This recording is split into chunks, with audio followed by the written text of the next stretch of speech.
Check it out now. Ladies and gentlemen, unfortunately, we're finding out some of the grisly, disgusting details of what happened when Pop Smoke got murdered. And trust me, after hearing this, it's gonna make you question humanity, okay? Now, they're saying that Pop Smoke got killed all over a measly Rolex that was later sold for just $2,000. That's the price of a stimmy, people, okay? Now, they're saying that it was a 15-year-old that pulled the trigger 3 times that shot Pop Smoke in basically the torso and the abdomen area. And pretty much they're saying when they broke into the house, Pop Smoke was taking a shower. Now, I'm going to point out some inconsistencies here in what I'm hearing so far and how everything is going on, because there's so many theories flying around.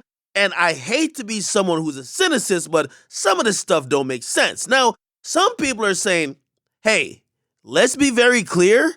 Why would the youngest person in the robbery be the one that got the gun to Pop Smoke, that's pretty much looking like the leader of all this, and also be the one to take his life? Some people think that the 15-year-old is actually taking the fall for this because everybody else is grown, and if they get found guilty or if they get harsher sentences, they'll never see the free world again. Now, I don't know if people would really just take the charge or admit to being a trigger man if you weren't, just to possibly help other people out. But some people think that. Now, some people also say, hey, the women or women that may have been around, they may have been helping set the whole thing up, and they're being protected, okay? And one of the things that point to that is that the kid, the 15-year-old, I'll tell you how they got the information. Pretty much, once they locked everybody up, they put an informant in that 15-year-old cell. Now, the 15-year-old was talking, running his mouth, and allegedly gave up all this information in a secret recorded call. Now, detectives are using that information to testify at all the pretrial hearings for all the defendants, okay? Now, maybe the 15-year-old knew it was being recorded, or maybe he's just telling the truth. However, apparently, they get masks, they get a police scanner that it can tell if the cops are coming, they get gloves, right? And they obviously get weapons. They break into the house, right? And at that point, Pop Smoke is in the shower. Now, a couple of things that strike me as weird. The first person they put the gun to scare is a female there. And they're like, yo, don't fucking move or you'll die. And by the way, if you've ever seen when somebody's trying to set somebody up, you almost got to play the part a bit. So anyway, they put the gun to this chick. They scare her allegedly. And she's basically like flustered. Now, everybody else, which there were other men there, there's no details of any of the other men being beaten, being scared. None of that. We only hear about that girl. Interesting. Okay, cool. Then they're saying that they found Pop Smoke taking a shower. However, they also say Pop Smoke was still wearing his jewelry. Now, I don't know what type of rap game like y'all be thinking about, but who the fuck takes a shower with your jewelry all the way on? So that's a little bit spooky. You found him lacking, taking a shower, naked as the day was born, but he was wearing his jewelry? Now, it goes to say, they tell him, give us the jewelry.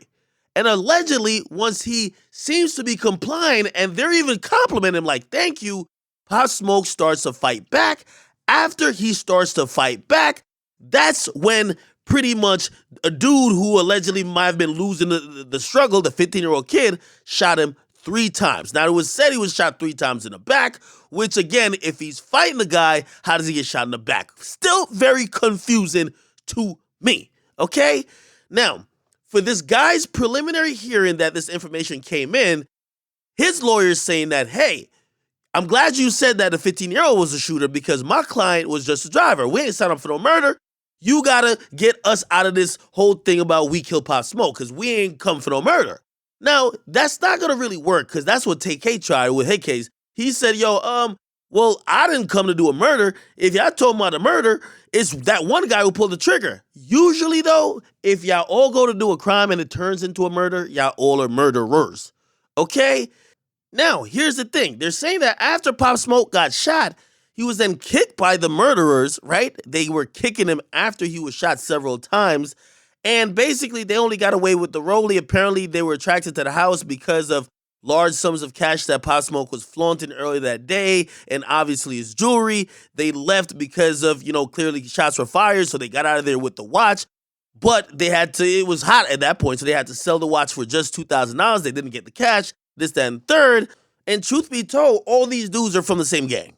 Okay, so all these dudes are kind of in the same gang, which kind of goes into like the blurriness of how this is really going down, if niggas is really telling the truth, or maybe this is a structured fall that, hey, listen, nobody's gonna get out of this clean, but let's try to give everybody enough blame that everybody could later have a decent life after their sentence. I don't know what this is. However, it still seems very spooky. Now, I'm just thinking out loud because when I hear he's in the shower, I'm thinking he's taking a bath, but who knows? Maybe he's getting dressed in the bathroom area. However, the mere fact they're saying that he was in the shower, I don't assume that he would have his chains on. But then, if it was late at night, why would he go take a shower and then have his chains on? It's a little bit weird to me, or maybe he was getting undressed to have a shower. It's weird, okay? It's weird. We're gonna find out more information though. Listen, man, this story is one that we had no information on for a long time, but things are coming to light and they're gonna come to light very quickly. Okay, we gotta find out who made that call to New York before they call 911. A lot of stuff needs to be answered. What were the other guys doing? Why was there only one altercation? It's a lot more things to be answered. We're going to find this out. Thank you for watching, man. Listen, it's crazy that the big woo ain't here no more, but we still celebrate him through his music, and of course, justice, I hope, will be served. Okay, again, comment, what you guys like. Let me subscribe to Academics.